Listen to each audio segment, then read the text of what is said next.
Saudara, jika ingin belajar khusus atau kursus kepada Al-Masih atau Kristus secara sendirian, tidak perlu banyak orang.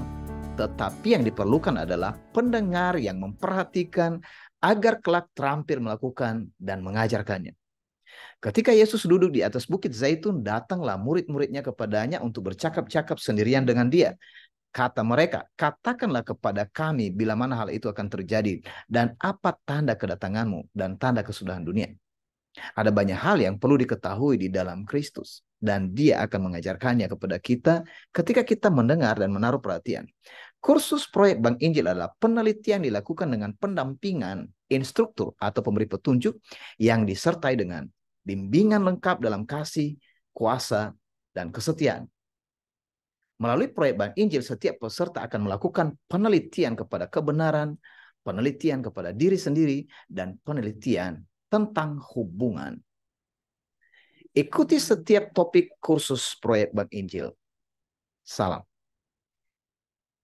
Selamat datang dan selamat bertemu kembali dalam kursus proyek Bank Injil.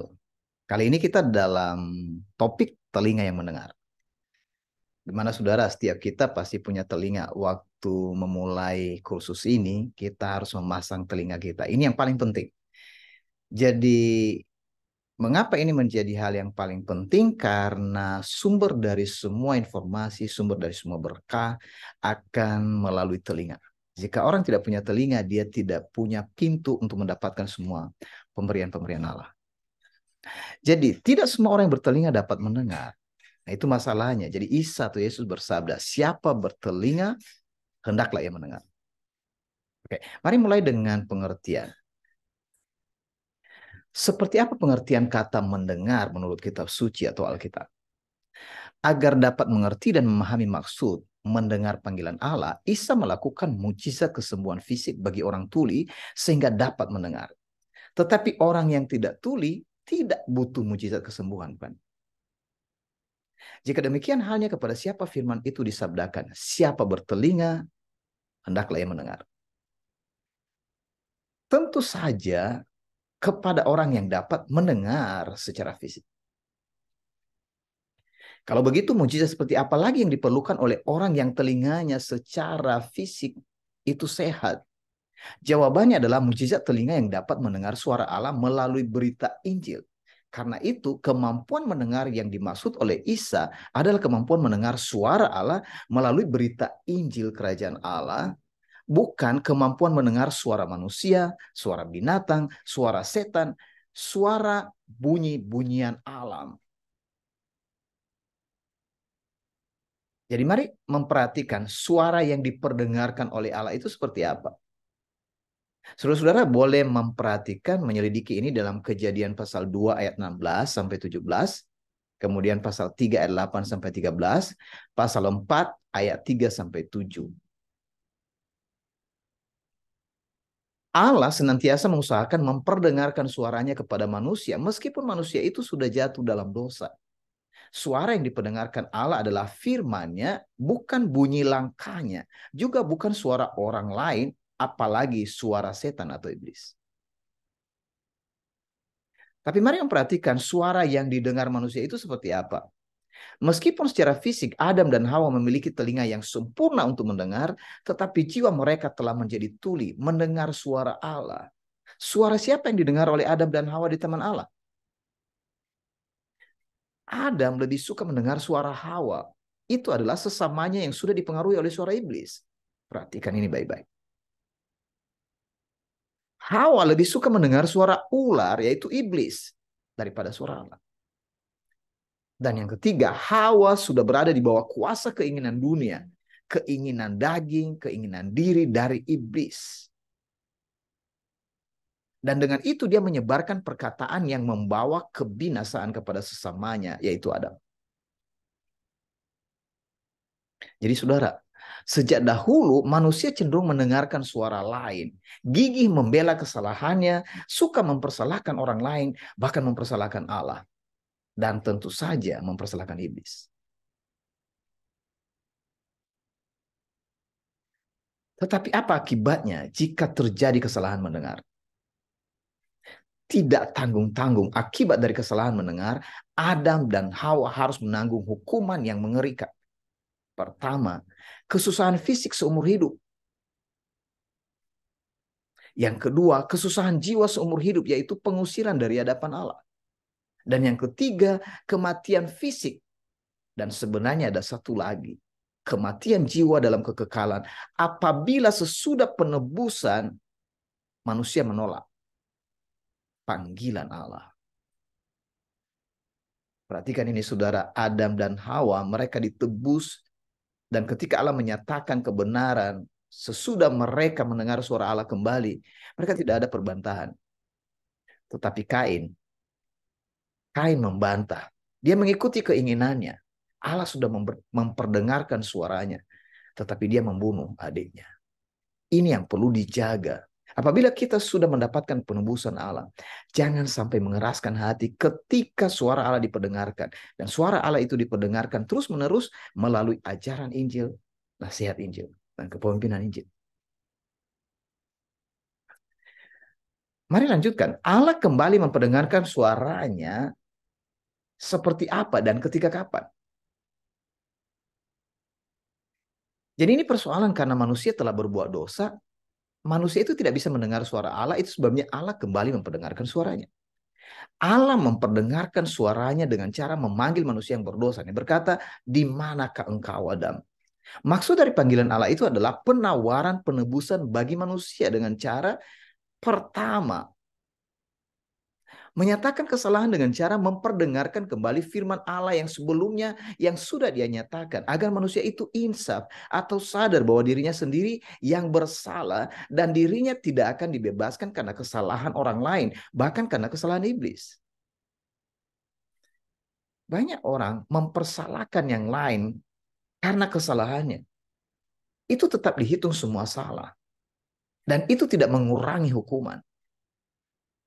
Itu sebabnya Allah kembali memperdengarkan kebenaran. Kebenaran itu adalah firman yang ditegaskan semula seharusnya bagaimana hidup. Yang kedua, Allah memberikan penebusan kesalahan dengan mengorbankan yang tidak bersalah. Agar manusia itu insaf bahwa Allah yang benar dalam segala jalannya. Sehingga tidak mencari-cari lagi pembenaran dirinya. Karena Allah yang menyelesaikan persoalan itu. Allah yang menyelesaikan kesalahan itu. Allah yang menyelesaikan dosa itu. Allah yang menyelesaikan pelanggaran itu sehingga tidak dihitung. Dan yang ketiga, Allah harus menghukum dosa. Allah menghukum dosa dan penguasa dunia yaitu iblis dengan cara menghancurkan iblis dan kuasa tipu dayanya agar manusia menyadari bahwa mereka tidak perlu takut kepada penghakiman Allah sebab iblis telah dihukum dan dosa telah dibuat tidak berdaya oleh kuasa Injil kerajaan Allah. Oleh sebab itu yang bertelinga dapat mendengar suara Allah. Apa yang menjadi petunjuk bahwa seorang dapat mendengar suara Allah? Mari perhatikan ini, karena ini menjadi diskusi yang berlanjut di antara kita. Sampai kita betul-betul mendapatkan dan kita mengalami pembebasan sepenuhnya dari ikatan yang masa lalu. Meskipun saudara sudah mengalami Injil. Yang pertama, menaruh perhatian. Ini yang menjadi petunjuk bahwa seorang dapat mendengar suara Allah. Kalau seseorang kehilangan perhatian, sebenarnya orang itu tidak mendengar apa-apa. Jadi orang yang menaruh perhatian kepadanya diperdengarkan berita Injil dan dia mendengar dengan menaruh perhatian atas isi berita itu atau atas pesan itu. Ini bukan soal menghafal. Yang kedua, orang yang menaruh perhatian menjadi sadar. Sadar, seseorang yang mendengar dan memperhatikan berita Injil yang diperdengarkan kepadanya menjadi sadar bahwa dirinya yang telah berdosa dan bersalah. Jadi dia tidak memikirkan lagi kesalahan orang lain atau kesalahan iblis. Dia tahu dirinya yang bersalah. Perhatikan ini saudara, apakah saudara bersedia mulai sekarang tidak lagi mempersalahkan siapa-siapa? Jika saudara tidak lolos dengan ini, saudara tidak bisa mendengar suara Allah. Saudara tidak bisa mendengar. Saudara membohongi diri saudara bahwa saudara mendengar suara Allah. Karena saudara mendengar suara lain. Saudara harus diperdengarkan saudara yang bersalah. Artinya begini, meskipun saudara sudah diampuni dosanya, saudara tetap dihitung salah, tetapi Allah tidak menghitungnya karena kematian Kristus. Oleh sebab itu kalau saudara telah ditebus dengan cara demikian, jangan pernah mempersalahkan orang lain karena Allah akan menagih kembali itu atau menarik kembali penebusan itu. Apakah saudara mendengar suara itu? Apakah saudara mendengar suara Allah? Jangan menjadi sombong, jangan menaikkan diri saudara lagi dan merasa diri seolah-olah lebih tahu dari apapun, dari siapapun. Roh Allah mengajarkan itu dalam diri kita. Karena di sana suara Allah dipertegas. Kesadaran itu yang kedua adalah sadar bahwa Isa Al-Masih atau Yesus Kristus itu adalah kebenaran Allah satu-satunya. Jadi bukan Anda yang benar. Jadi jangan tertuduh bukan orang lain yang benar. Tetapi Kristus, Al-Masih itu kebenaran. Berita Injil itu kebenaran. Itu bukan konsep. Saudara harus tahu bahwa dia yang benar berarti kita semua salah. Maka kita tidak perlu mencari yang benar salah di antara kita. Kita rela diperbaiki, dibentuk, dijadikan. Karena itu dasarnya. Nah, kesadaran itu yang ketiga adalah jika dirinya bertahan dalam kesalahannya dan menolak jalan Allah, maka dirinya pasti akan dijatuhkan hukuman yang mengerikan. Lebih jauh mengerikan daripada apabila orang itu masih belum mendapat penebusan dosa, karena dia masih ada kesempatan. Tetapi bagi orang-orang yang sudah ditebus, dan jika itu mengeraskan hatinya, dia tidak ada kesempatan kedua kali untuk menyalibkan Kristus. Kalau saudara dapat ini rahasia kebahagiaan, kebebasan sesudah kita dibebaskan. Jadi kita dibebaskan secara hukum, tapi kita akan terus dibebaskan karena kita rela dibentuk dalam ajaran, nasihat, dan kepemimpinan Injil. Dan yang ketiga berhubungan dengan petunjuk bahwa seorang dapat mendengar suara Allah adalah respon gerakan. Ia segera bertindak dengan cara meninggalkan perbuatan dosa dan kesalahan yang disadarinya.